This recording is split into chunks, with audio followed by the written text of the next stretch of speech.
The supply crates in Cargo Bay 7 were stacked wrong. Lily Osmond noticed it during her third shift walking through the refugee vessel. Each box should have faced the same direction according to the loading manifest, but 3 crates near the back wall were turned sideways. Someone had moved them recently. She walked closer and heard something unusual. Nothing. Complete silence in a space that should have echoed with the hum of life support systems. The air felt different here, heavier somehow. Behind the misaligned crates, a small figure crouched in the shadows. Lily stopped moving. Her training in refugee support told her to announce herself calmly, but something made her wait instead. The figure shifted, and she saw scales that shimmered between deep purple and midnight blue, a young dragon. The Drexilian species file in her memory told her they were called Drexilians, beings who spoke in musical frequencies and navigated their world through sound. This one made no sound at all.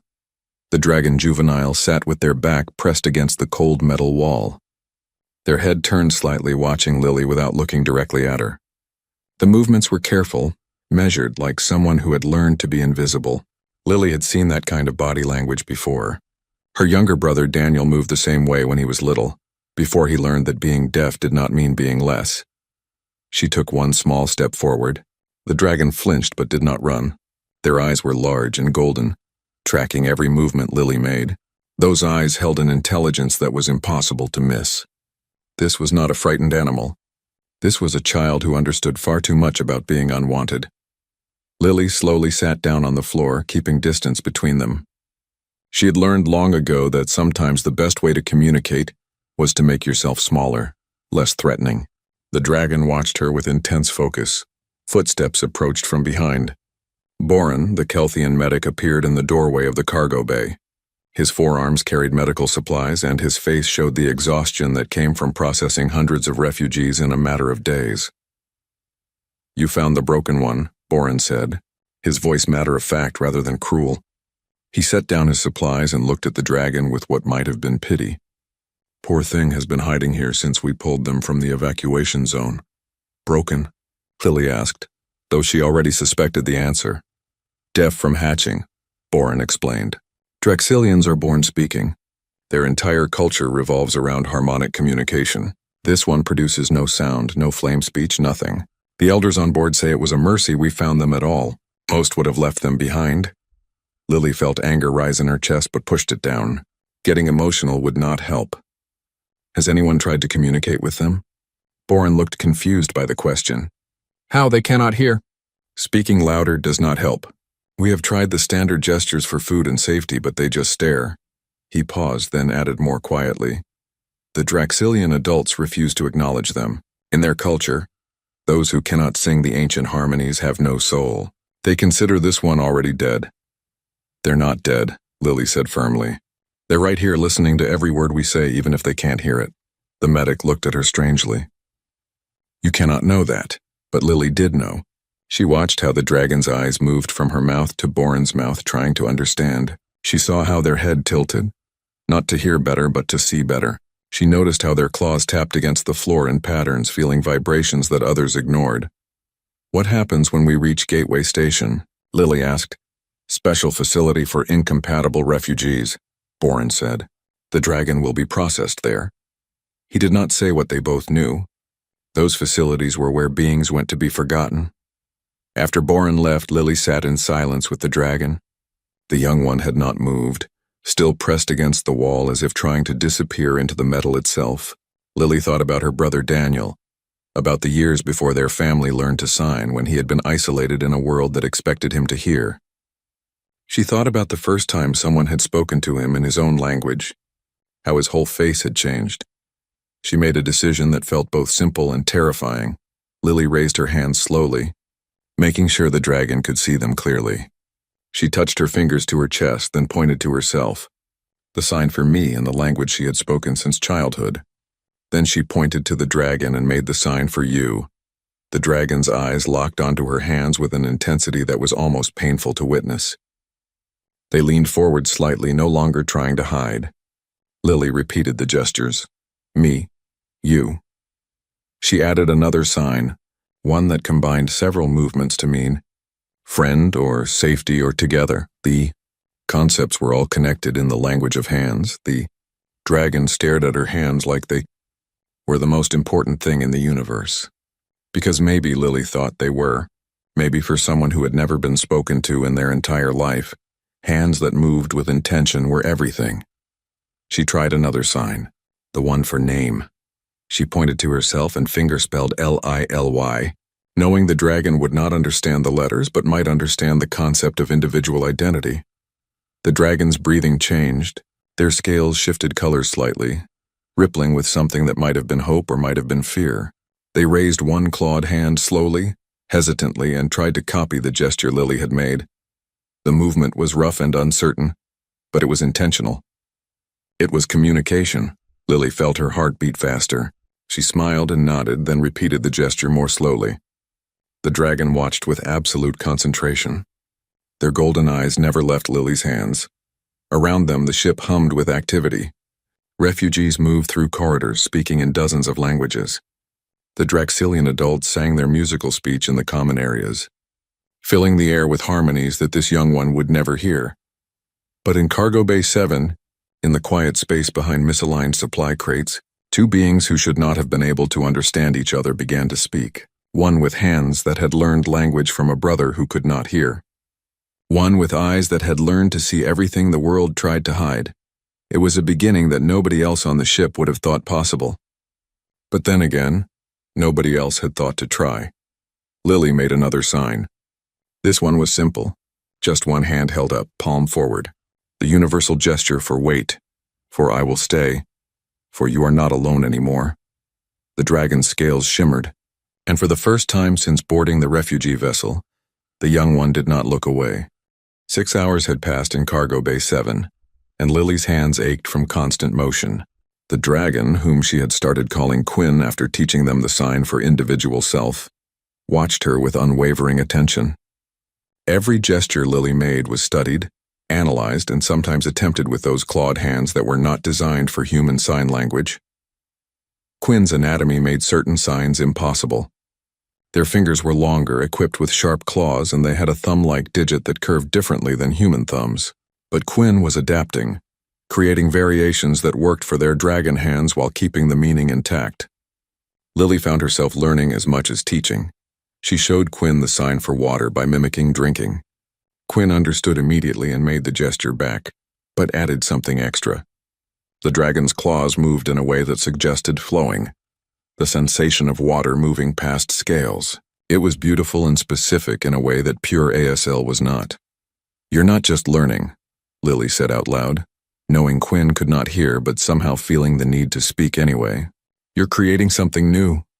Quinn tilted their head, watching her mouth form words they would never hear. Then the dragon did something unexpected. They reached out with one claw and gently touched Lily's throat, feeling the vibration of her speech. Quinn's eyes widened. They touched their own throat and tried to make sound. Nothing came out. Not even breath that could be heard. But Lily felt something through the deck plates under her feet. A low rumble so deep it was almost below perception. Quinn could not hear it themselves, but Lily felt it in her bones. "You do have a voice," Lily said softly, covering Quinn's claw with her hand. "It's just in a different register." She wished she could explain that concept in their limited shared vocabulary, but they did not have signs for frequency or vibration yet. Those would come later.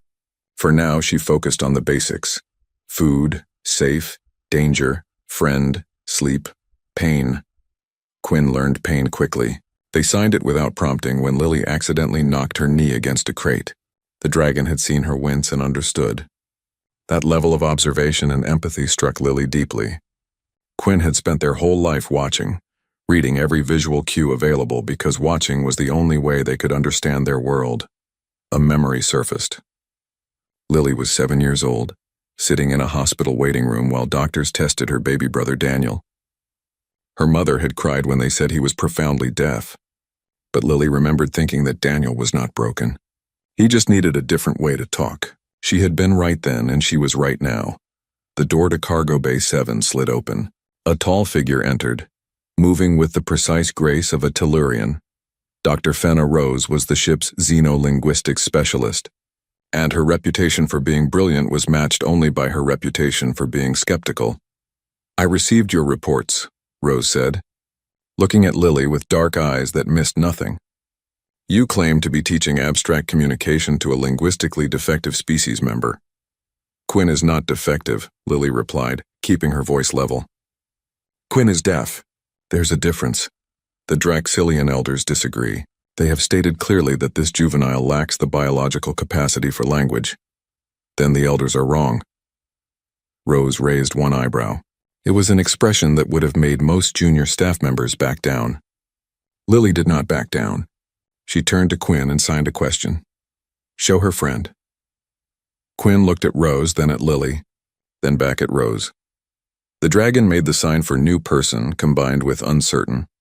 Then Quinn did something that made Rose's expression change completely. The dragon signed a question.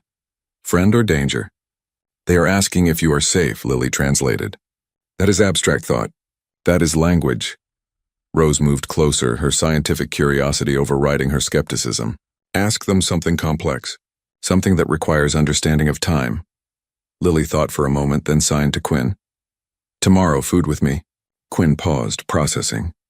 They had learned tomorrow just an hour ago, the concept of time that had not yet happened. The dragon's scales rippled with concentration, then they signed back. Tomorrow, yes. Food with friend. Remarkable, Rose said quietly. She looked at Lily with new respect. How many signs have they learned? We are at about 90 now, but Quinn is creating new ones constantly. Watch. Lily pointed to the overhead lights, then signed the word for light. Then she pointed to Quinn's scales, which shimmered in the illumination. She waited. Quinn studied the lights, then their own scales, then made a new sign. It combined the gesture for light with a flowing motion that suggested color and movement. Lily understood. Shining, or perhaps glow. A concept specific to dragon scales that had not existed in their shared language until that moment.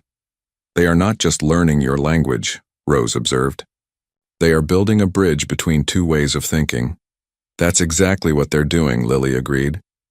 She felt pride swell in her chest, not for herself but for Quinn, who had gone from isolation to innovation in less than a day.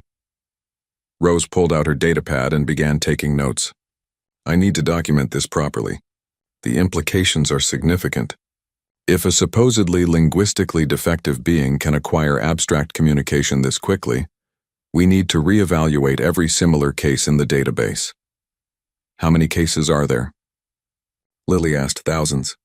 Across hundreds of species, all classified as incompatible or defective. Rose looked at Quinn with something like apology. We may have been wrong about all of them. Quinn watched the exchange, not understanding the words, but clearly understanding the tone. The dragon signed to Lily. She is friend? Yes, Lily signed back. She is friend. She will help.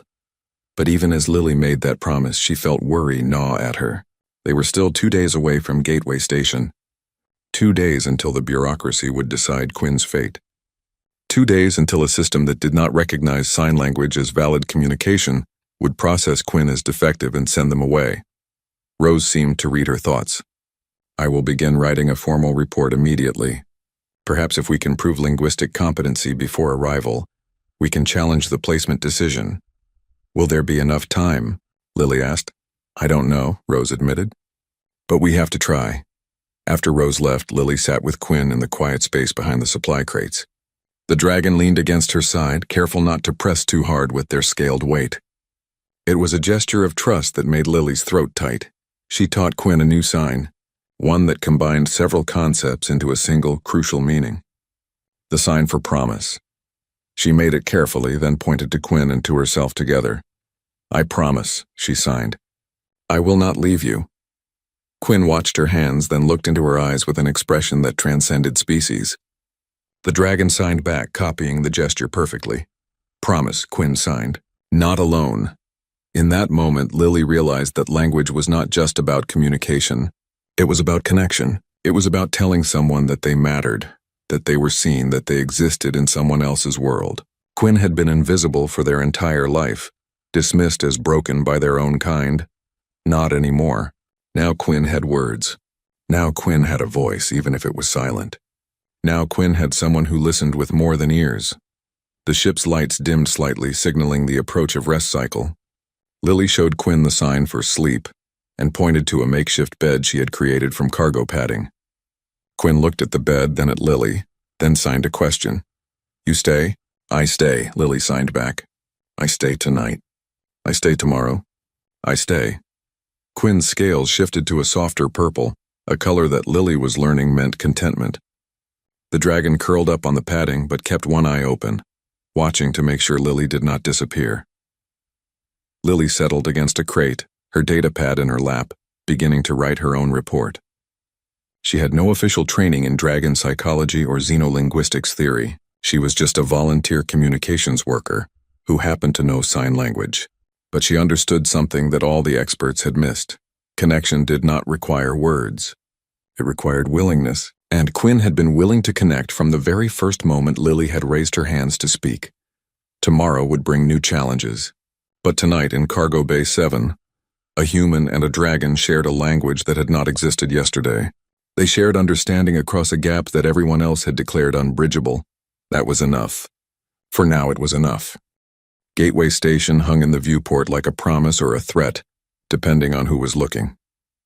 Lily stood in the observation deck with Quinn beside her, watching the massive structure grow larger as their vessel approached. 24 hours remained before docking. 24 hours before the system would decide where Quinn belonged. Quinn pressed their snout against the transparent barrier, breath fogging the surface. The dragon signed without looking away from the station. "Big. Many people?" "Yes," Lily signed back. "Many different species. Many homes. Our home?" Quinn asked, combining the signs for you and me with staying place. Lily's heart twisted. She could not lie to Quinn, not after everything they had built together. "I don't know yet. We are trying." Quinn turned to look at her directly. The dragon's golden eyes held too much understanding for someone so young. "They want to separate us," Quinn signed. It was not a question. "Yes," Lily admitted. "Because I am broken?" "No," Lily signed forcefully, making the gesture big enough to be almost angry.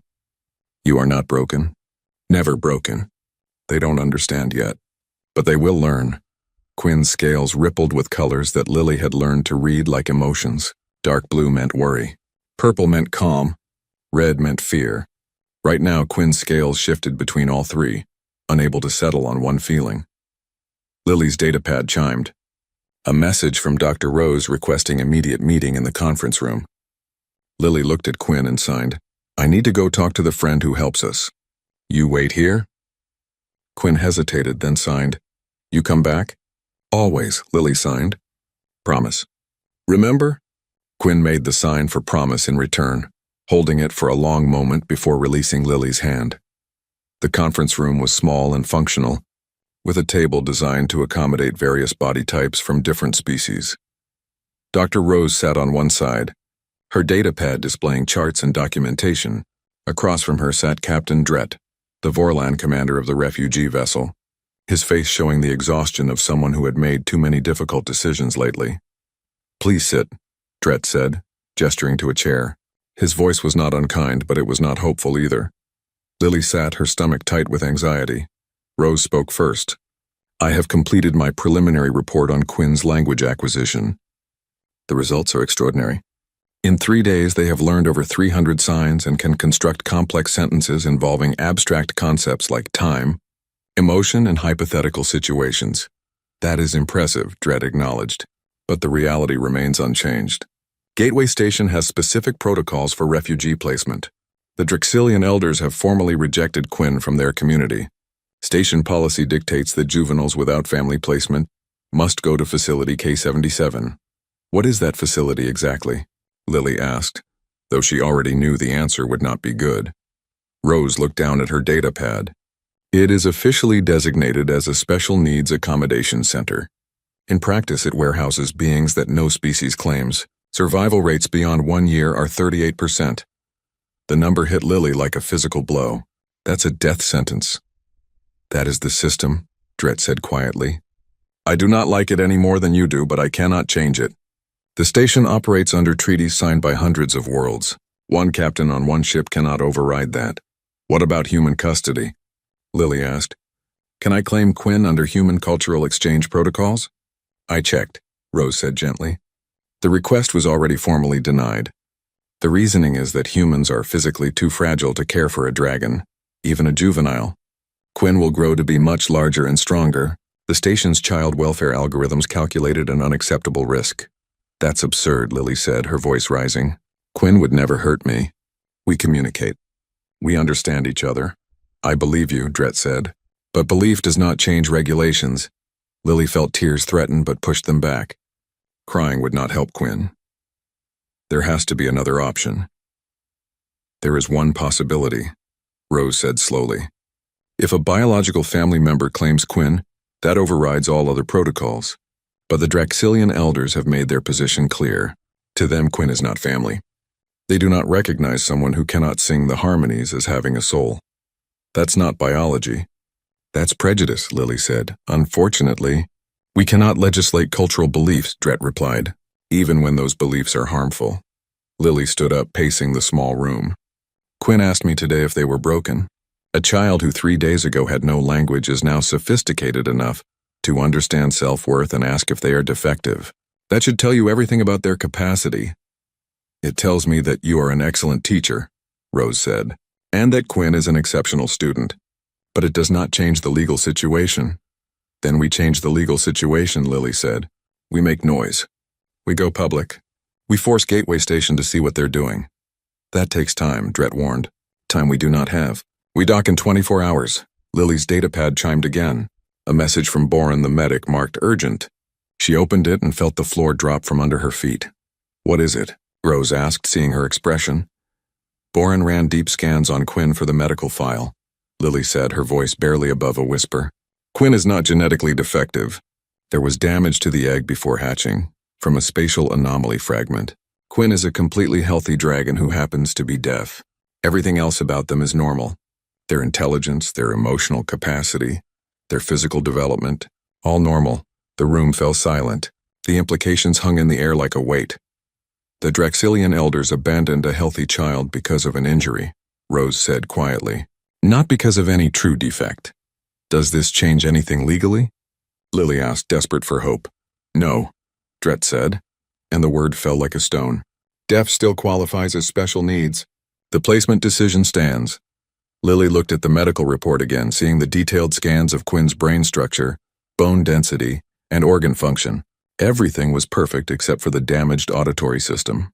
Quinn could have thrived in Draxilian society with support and accommodation, but their culture had decided that different meant disposable. I need to tell Quinn, Lily said. They deserve to know the truth. Will that help? Dret asked. It will help them understand that there is nothing wrong with them, Lily replied, that the problem is not inside them. It is in the system that cannot see their value. She left the conference room and walked back to the observation deck. Quinn was still there, watching the station grow closer. The dragon turned when Lily approached, and their scales immediately shifted to darker colors, reading her distress. Bad news? Quinn signed. Lily sat down beside them. She spent a long time thinking about how to explain everything in their still limited shared language. Finally, she began to sign. You asked if you were broken. Lily signed slowly. The answer is no. You are perfect. Your ears don't work, but everything else about you is strong and good and right. Quinn watched her hands with complete attention. Your family left you because they could not hear your voice. Lily continued. But that is their failure, not yours. You have a voice. I hear it every time you sign, every time you create new words, every time you show me how you understand the world. But they will separate us, Quinn signed. Because I am different. Yes, Lily admitted. Not because you are less. Because the system is broken, not you. Quinn processed this for a long moment. Then the dragon signed something that made Lily's vision blur with tears. You are my family. Quinn signed. Choice, not birth. You chose me. That makes us family. Lily pulled Quinn close, careful of the scales and the claws, and held the dragon while her tears fell silently. Quinn could not hear her cry, but they felt her shoulders shake and understood. The dragon wrapped their wings around her in return, a gesture of comfort that transcended language. Through the viewport, Gateway Station continued to grow larger, a metal structure that held rules and regulations and systems that would tear apart the family they had chosen to build. Lily knew she had one day to find a solution, one day to prove that connection mattered more than protocol. One day to show the galaxy that family was not about biology or culture or species. It was about choosing each other and refusing to let go. I will fight for you. Lily signed when she could control her hands again. I don't know how yet, but I will fight. We fight together, Quinn signed back. Not alone. Never alone anymore, the dragon was right. Whatever came next, they would face it together. Because that was what family did. They stayed. They fought. They refused to accept a world that said love had limits based on difference. Lily looked at the station and made herself a promise. She would find a way. She had to, because Quinn deserved more than survival in a facility that would slowly crush their spirit. Quinn deserved a life where signing was celebrated, not mourned. Where being deaf was just one part of who they were, not the only part that mattered. She had 24 hours to make the impossible happen. So she would start by refusing to accept that anything was impossible. She had already taught a language to someone the galaxy said could not learn. Compared to that, changing the law should be easy. At least that was what she told herself as the station grew large enough to see individual docking ports. Time was running out, but she was not ready to give up. Not on Quinn, not on the family they had built with their hands and their hearts, not ever. Sleep refused to come. Lily lay on the cargo padding beside Quinn, watching the dragon's scales shift colors even in rest. 3 hours until docking. 3 hours until everything changed. Her mind raced through possibilities and rejected each one. Every legal avenue was blocked. Every protocol worked against them. Every system was designed to separate rather than unite. Quinn stirred, their golden eyes opening to find Lily awake. The dragon signed, "You are worried." "I feel it," yes, Lily admitted. There was no point in hiding the truth. Quinn could read her body language better than most humans could read facial expressions. "Tell me about your brother," Quinn signed, "the one who taught you hand words." Lily was surprised by the request. She had mentioned Daniel before, but Quinn had never asked for details. She thought about how to explain in their shared vocabulary. "My brother is like you," Lily signed. "He cannot hear. When he was small, people said he could not learn, could not grow properly, could not have a full life. What happened?" Quinn asked. "He proved them wrong," Lily signed. "He learned, he grew. He became strong and smart. Now he helps other children who cannot hear. He shows them they are not broken." "Because you spoke to him with hands?" "Yes. And because our family chose to learn his language instead of forcing him to be something he was not." Quinn's scales shifted to a thoughtful purple. "Your family saw him. My family did not see me." "Then they missed seeing someone extraordinary," Lily signed. "Their loss. Not yours." A loud alarm cut through the ship. Not the gentle chimes of normal operations, but a harsh warning klaxon that made the deck plates vibrate. Emergency lights flickered on, bathing everything in red. Lily jumped to her feet as automated announcements began broadcasting in multiple languages. "Spatial anomaly detected. All personnel to emergency stations. Prepare for evasive maneuvers." Quinn stood immediately, scales flashing to bright red. The dragon could not hear the alarm, but they felt the vibrations and saw the lights change. They signed frantically. "Danger?" "What danger?" Lily's heart hammered against her ribs. Spatial anomalies were the same phenomenon that had destroyed the Draxel sector, the same thing that had created millions of refugees. If one had formed on their approach to Gateway Station, they were in serious trouble. The ship lurched violently. Lily grabbed a support beam to steady herself. Quinn spread their wings for balance, claws digging into the deck plating. Through the cargo bay walls, they could hear the groan of stressed metal, the hiss of emergency seals activating, the thunder of crew members running to their stations. Another lurch, harder this time. Supply crates began to slide across the floor. One tipped and crashed, spilling its contents. Lily reached for Quinn, pulling the dragon closer to the secured center supports. "Stay close to me," she signed quickly. "Don't let go."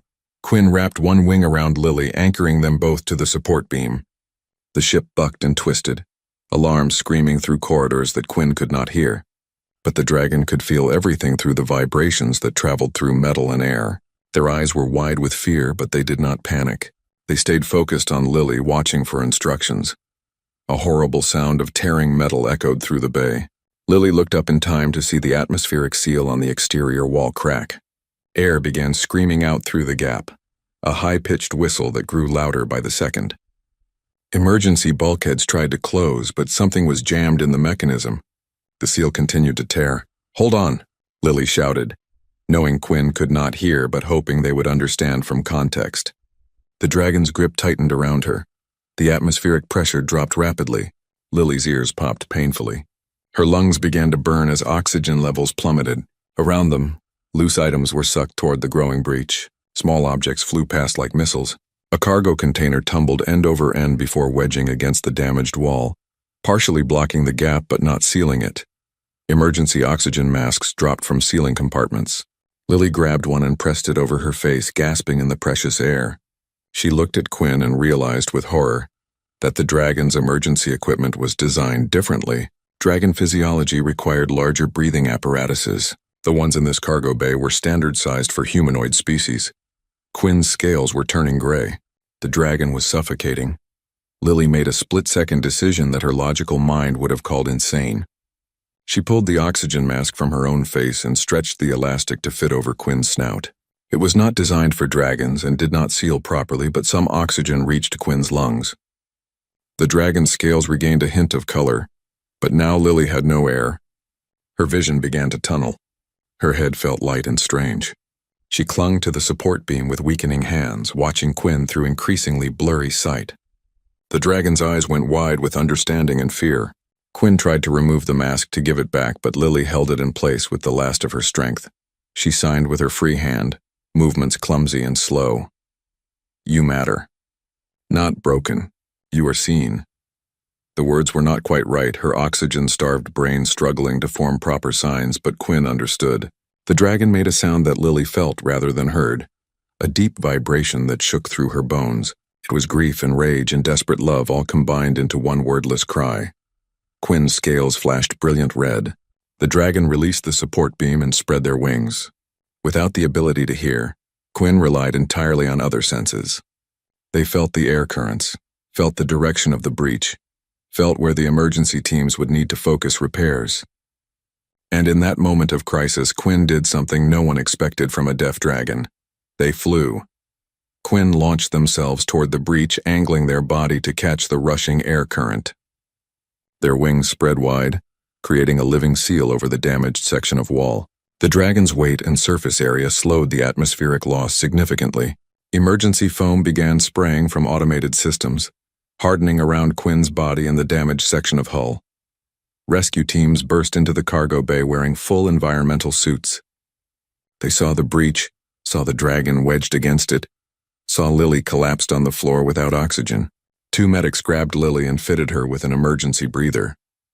Others worked to secure the breach fully now that Quinn had bought them precious seconds. Bourne pushed through the crowd, his 4 arms carrying medical equipment.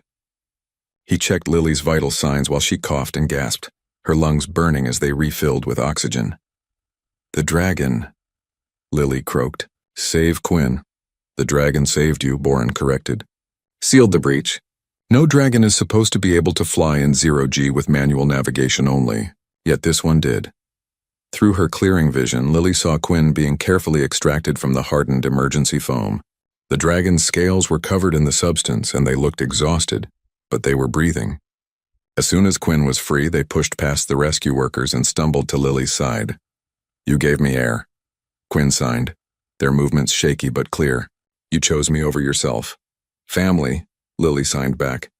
"That is what family does." Captain Dredd appeared in the damaged cargo bay, surveying the scene with experienced eyes.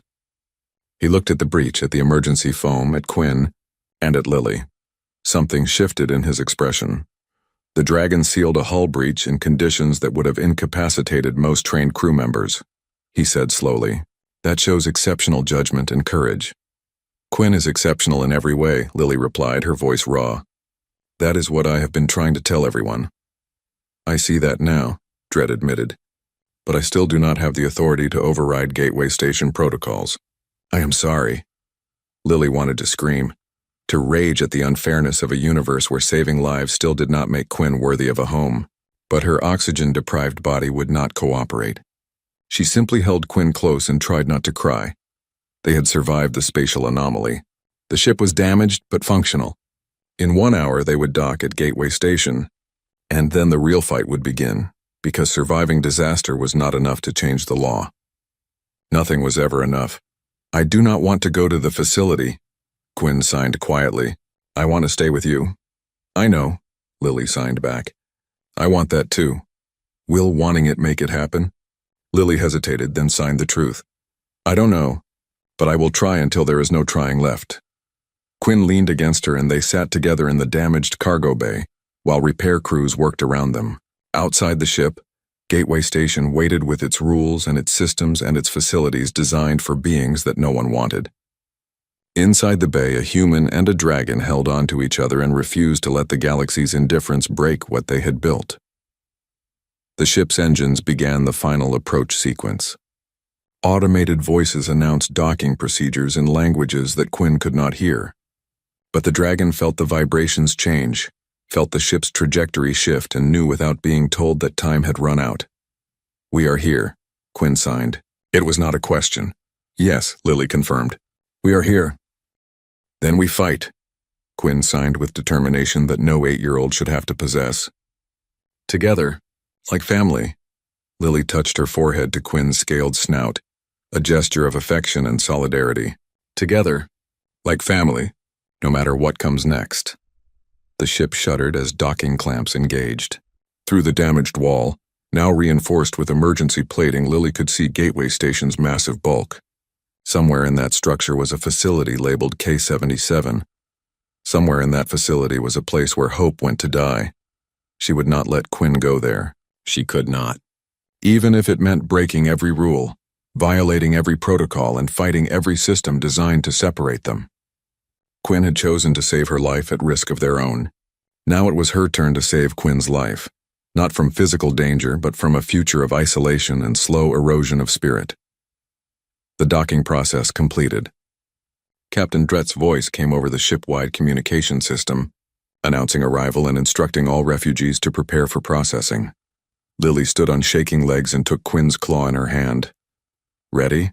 She signed. Quinn's scale shifted through several colors before settling on a determined purple-red combination that Lily had learned meant afraid, but refusing to run. Ready? Quinn signed back. Together, they walked toward whatever future the galaxy had waiting for them. Processing on Gateway Station moved like a machine designed to sort beings into categories without seeing them as individuals. Lily kept Quinn close as they moved through corridors filled with refugees from dozens of species, all waiting for someone to tell them where they belonged. The dragon's scales shifted constantly, reacting to the overwhelming presence of so many unfamiliar beings. A Tellurian official directed them to Processing Station 47. The official barely looked at them, simply scanned their identity tags and waved them toward a waiting area. Lily could see other Draxilians in the crowd, adults who deliberately turned away when they saw Quinn. Their rejection was silent but absolute. Quinn noticed too. The dragon's scales darkened to deep blue. They still do not see me, Quinn signed. I see you, Lily signed back. That matters more than all of them. A voice called Lily's name. She turned to see Grace Okonkwo pushing through the crowd.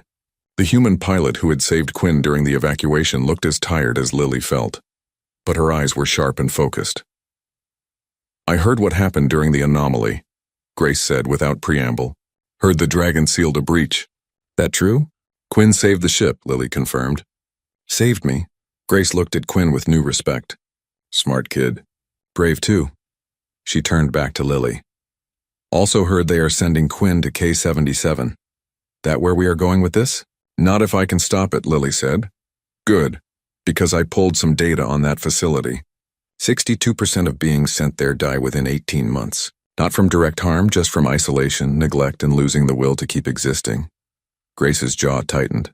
That is not a care facility. It is a place where the galaxy hides its guilt. Can you help? Lily asked, hearing the desperation in her own voice.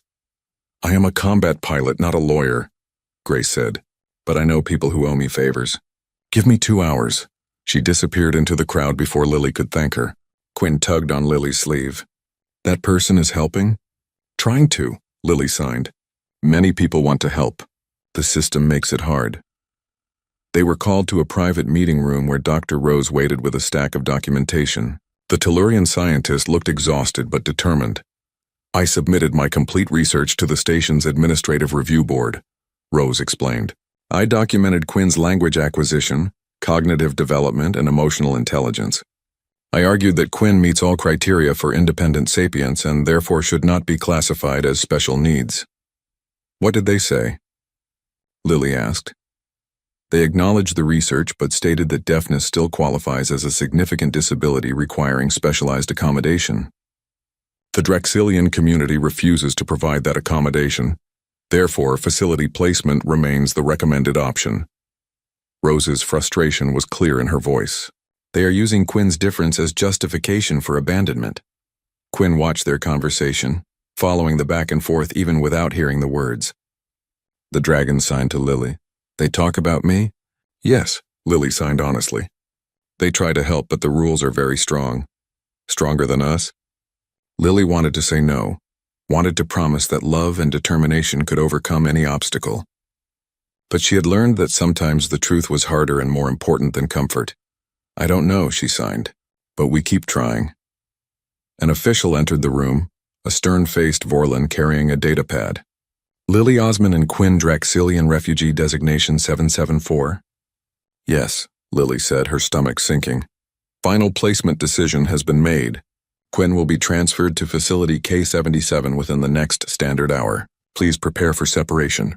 No, Lily said flatly. I am filing a formal appeal. On what grounds? The official asked, his tone suggesting he had heard this before and was not impressed. On the grounds that Quinn has family who wants to claim them, Lily said. Me.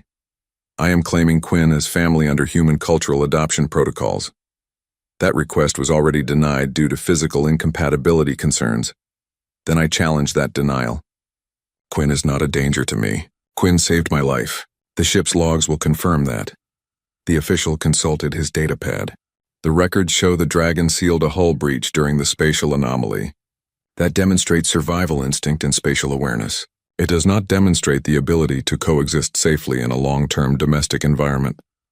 That is absurd, Dr. Rose interjected. By that logic, any being who acts heroically in crisis is automatically unfit for family life. The regulations are clear, the official replied. Dragons grow substantially larger and stronger as they mature. A human cannot safely house and care for an adult Draxilian. Quinn is not an adult, Lily argued. And by the time Quinn is fully grown, we will have established years of communication and mutual understanding. Growth does not erase relationship. The official was unmoved. The decision stands. You have 45 minutes before transfer. He left the room, closing the door firmly behind him. Lily felt the walls closing in. She looked at Quinn, who sat very still, scales completely drained of color. The dragon signed slowly. They are taking me away. Not yet, Lily signed with more confidence than she felt. We still have time, but time was not on their side. The minutes ticked past. Grace returned with grim news that her contacts could not override station authority quickly enough. Other human volunteers from the ship gathered, offering moral support but no solutions. Captain Drett sent a message expressing his regret, but confirming he had no jurisdiction once refugees left his vessel. 20 minutes remained. Then 15. Lily held Quinn and tried to figure out what to say, how to prepare a child for abandonment that was not their fault and should never happen. I want to tell you something, Lily signed. Whatever happens next, remember this. You are not defective. You are not broken. You are not worthless. You are brilliant and brave, and you deserve to be loved. I know, Quinn signed back. You taught me that. You showed me I exist. No one can take that away now. The door opened, but instead of the official coming to take Quinn away, 3 Draxilian adults entered. Lily recognized them from the ship, the elders who had rejected Quinn completely. Her body tensed, ready to physically block them if necessary. The lead elder, an older dragon named Mora, approached slowly. Her scales showed patterns of formal address. She looked at Quinn for a long moment, then did something unexpected. She signed. The gesture was rough and unpracticed, but unmistakable. Child, Quinn's eyes went wide. Lily felt her heart hammer against her ribs. Mora continued signing, learning the gestures from Dr. Rose, who stood behind her coaching quietly. We heard you speak. In the ship. When the human was dying, you made the grief song, I made sound. Quinn signed back confused. Deep sound. Old sound. The sound our ancestors used before we learned sky singing. We did not know that sound could still exist. Mora's scales shifted to show shame. We were wrong about you. We did not listen. We did not see. We left you when you needed us most. Quinn did not move, did not respond. The hurt of years of rejection could not be erased by one apology. We want to correct our mistake, Mora signed, still clumsy but sincere. We claim you as kin, as family. If you will allow it, Lily held her breath. This was what they needed legally. Family claim overrode facility placement. Quinn would be safe. But the choice had to be Quinn's. The dragon looked at Mora, then at the other elders, then at Lily. Quinn's scales went through every color Lily had ever seen and some she had not. Finally, Quinn signed a response. You left me. She stayed. You called me broken. She called me worthy. You are biology. She is family. The words translated through Lily's voice hung in the room like a judgment. Mora's scales flushed with deeper shame. You are right, the elder signed. We do not deserve forgiveness. But we ask anyway. Not for our sake, but for yours. The human is your family. But you are also Drexilian. You should know your people. Your history. Your place. Quinn considered this, then signed a question. Will you learn my language? Yes, Mora signed immediately. All of us. We will learn to see with hands instead of hear with ears. Will you teach me about dragon things? Even though I cannot hear the songs? Yes, we will find new ways to teach. Better ways? Quinn turned to Lily, scales showing uncertainty. What should I do? Lily signed carefully. This is your choice, not mine. Whatever you decide, I will support you. If you want to go with them, I understand. If you want to stay with me, I will fight for that. If you want both, we will find a way. Both? Quinn signed. That is possible? Humans believe family can be many things at once, Lily signed. You can be Drexilian and also be mine. You can have dragon family and human family. Identity is not a single choice. Quinn thought about this, scales rippling with processing thoughts. Then the dragon signed to Mora. I will try. But Lily comes too. She is my family first. You are family second. You must accept that. Mora looked at Lily, then back at Quinn. She signed, We accept. The human who saw you when we were blind has earned place in our kinship. The official returned, ready to process transfer to facility K-77 instead. He found 3 Drexilian elders formally claiming Quinn under family recognition protocols. His datapad updated automatically, changing Quinn's status from unclaimed juvenile to family-bonded dependent. This changes the placement, he said, sounding both surprised and annoyed. Family claims take priority.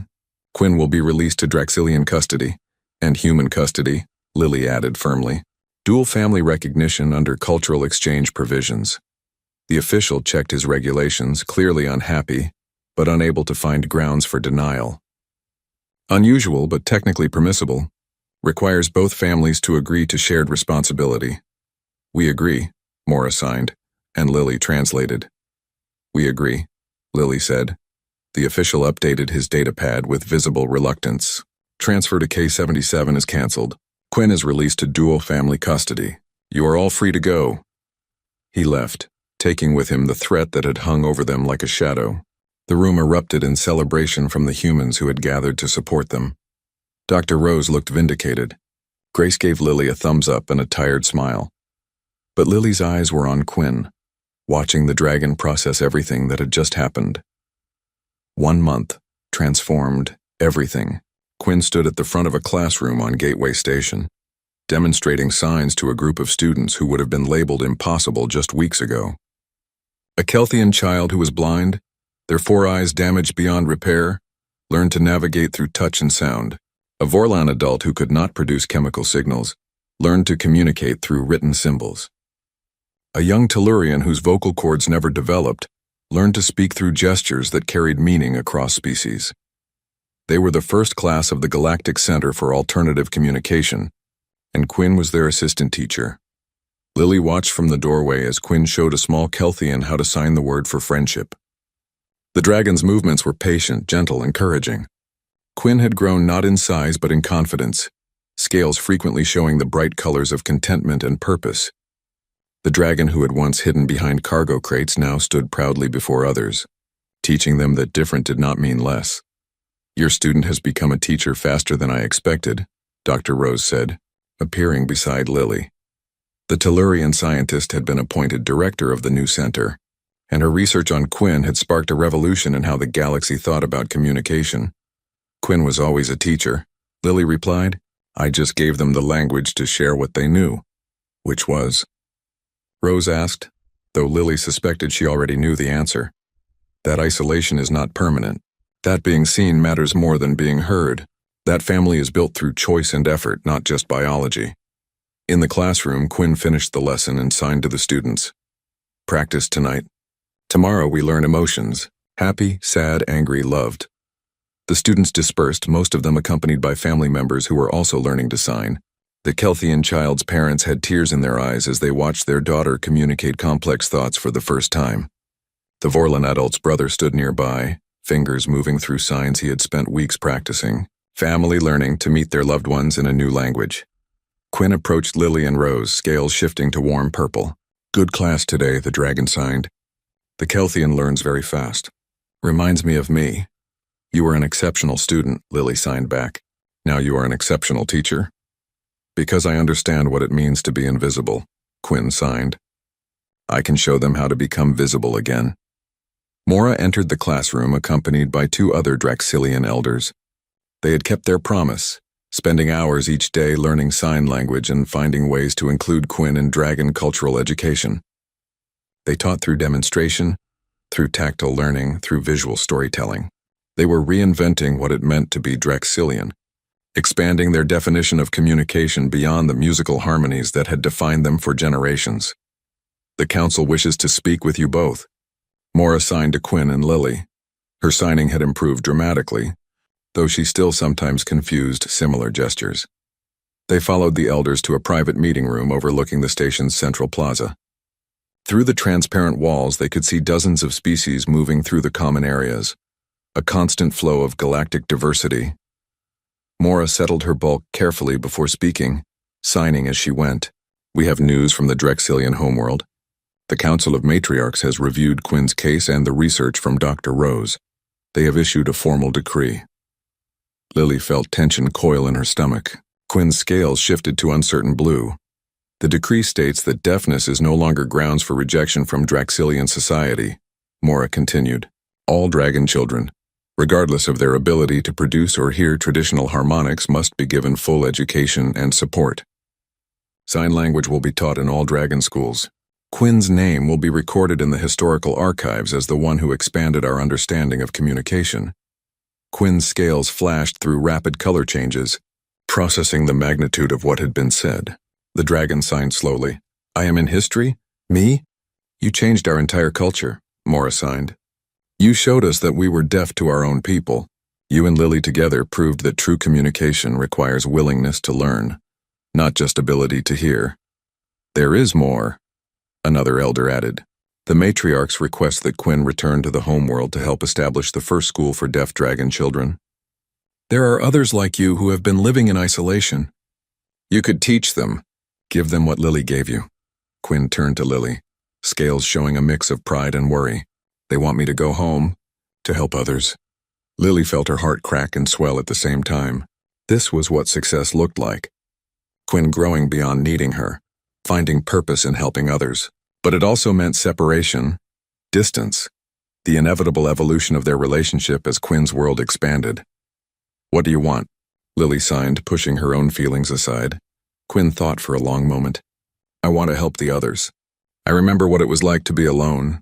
I don't want other dragons to feel that way, but I also want to stay with you. You can do both, Lily signed. Not at the same time, not in the same place, but family does not require constant presence. Family requires constant commitment. I commit to you whether you are here or on the homeworld. That does not change. You will visit? Quinn asked. As often as you want, and you can visit me. And we will send messages through video where we can sign to each other across the distance. Lily paused, then added, I will miss you terribly, but I will be proud of you more. Quinn's scales shifted to a color Lily had never seen before, a shimmering gold that seemed to glow from within. You gave me words. Now I will give words to others. That is how I honor you. Mora watched the exchange with visible emotion. We have learned much from watching you two. The human concept of chosen family is foreign to traditional Draxilian culture, but we are beginning to understand its value. Perhaps that is the greatest lesson. That family is not just about blood or species or tradition. It is about who chooses to stay when leaving would be easier. Grace Okonkwo appeared in the doorway, looking slightly out of place in the formal meeting room. Sorry to interrupt, but there are reporters outside asking for interviews. Word has spread about the dragon who learned to sign and changed galactic policy. You two are becoming famous. We don't want to be famous, Lily said. We just want beings like Quinn to be seen. Too late, Grace replied with a slight smile. Quinn's story is all over the galactic networks. There are petitions from 15 different species asking for alternative communication centers on their worlds. You started something that is bigger than both of you now. Dr. Rose entered behind Grace, carrying her datapad with barely contained excitement. I have requests from 47 different institutions asking for copies of our curriculum. 3 major universities want to establish xenolinguistics programs focused on non-traditional communication. The paradigm is shifting. Lily looked at Quinn, seeing the young dragon who had been hiding behind cargo crates just weeks ago, now standing at the center of a cultural revolution. How do you feel about all this attention? Quinn thought, then signed with typical practical wisdom. If attention helps other beings like me, then attention is useful. But I am still just me. Still deaf. Still learning. Still sometimes scared. The attention does not change who I am. That is exactly the right perspective, Rose said. You are not a symbol. You are a person who happened to be in the right place with the right teacher to show the galaxy what it was missing. Wrong, Quinn signed firmly. Lily was in the right place. I was always here. Everyone else just was not looking. The simple truth of that statement silenced the room. Quinn was right. The dragon had not changed. The galaxy's willingness to see had changed. And that shift in perception, that willingness to look beyond traditional definitions of ability and communication, was spreading like ripples across civilizations. Over the next weeks, preparations were made for Quinn's journey to the Draxilian homeworld. Lily helped pack supplies and learning materials. They developed a communication system for staying in touch across the distance. They made plans for Lily to visit in 3 months, after Quinn had time to settle and begin teaching. The night before Quinn's departure, they sat together in the observation deck, watching ships come and go from Gateway Station. The same viewport where they had once feared separation now framed a different kind of goodbye. Not abandonment, but evolution. Are you nervous? Lily signed. Yes, Quinn admitted, but also excited. There are young dragons who are alone right now, thinking they are broken. I can show them they are not. Just like you showed me. You will be amazing, Lily signed. You already are amazing. I learned from the best, Quinn signed back. Then added, thank you for seeing me when I was invisible. Thank you for teaching me that language is not just words, Lily replied. It is intention. It is effort. It is choosing to understand someone even when it would be easier not to try. They sat in comfortable silence, communication flowing between them without signs needed. Sometimes presence was its own language. The next morning, Lily stood on the departure platform as Quinn boarded the transport to the Draxilian homeworld. The dragon's scales showed brave colors, but Lily could see the underlying nervousness. Mora and the other elders waited on board, ready to support Quinn through this transition. Quinn turned at the airlock, raised one claw, and signed, family, always. Distance does not change truth. Family always. Lily signed back. I am proud of you. Go teach them what you taught me. What did I teach you? Quinn asked. Lily smiled. That the most profound communication happens when we refuse to accept that understanding is impossible. You taught me that determination and love can build bridges across any gap. Now go build more bridges. Quinn's scales flashed brilliant gold again. Then the dragon turned and walked into the ship. The airlock closed. The transport pulled away from the station, carrying Quinn toward a future that would change countless lives. Lily watched until the ship was out of sight, then turned to find Dr. Rose waiting nearby. The next class starts in an hour, Rose said gently. 20 new students. All of them told by their societies that they could not learn, could not communicate, could not contribute. All of them waiting for someone to prove that assessment wrong. Then we should not keep them waiting, Lily replied. They walked together back to the Galactic Center for Alternative Communication, past walls now decorated with photos of the first graduating class. Quinn's image held the place of honor, a young dragon signing the word for hope. The classroom filled with beings who had been invisible, who had been dismissed, who had been told they were broken. Lily looked at each face and saw potential that the galaxy had been too blind to recognize. She thought about her brother Daniel, about Quinn, about every person she had ever met who communicated differently and was underestimated because of it. She raised her hands and began to sign. Welcome. You are seen. You are heard. You matter. Now let me teach you the language of being visible. The students watched with desperate attention, drinking in every gesture, and in that moment Lily understood what Quinn had known all along. That language was not about the method of delivery. It was about the willingness to connect. It was about refusing to let difference become distance. It was about choosing to see the invisible and giving them words to be heard. Outside the classroom, the galaxy continued its constant motion, billions of beings communicating in thousands of ways. But inside this small room, revolution was happening one sign at a time, beings learning that their differences were not deficiencies, that accommodation was not charity but justice, that every person deserved to be understood in the language that worked for them. Quinn had started this revolution by refusing to accept invisibility. Lily had fueled it by refusing to accept that understanding was impossible. Together they had proven that the most powerful force in the universe was not technology or strength or intelligence. It was the simple, radical act of choosing to see someone the way they needed to be seen, of speaking to them in the language they could hear, of building family not through biology but through commitment to never stop trying to understand. The lesson continued. The students learned, and across the galaxy, in a ship headed toward the Draxilian homeworld, a young dragon prepared to teach the same truth to others who had been waiting their whole lives to be visible. The ship had fallen silent when a human girl signed what a crying, deaf dragon needed to hear. But that silence had given birth to a new kind of sound, the sound of connection, the sound of understanding, the sound of family built through choice and sustained through love. And that sound, though it could not be heard with ears, echoed farther and lasted longer than any song ever sung.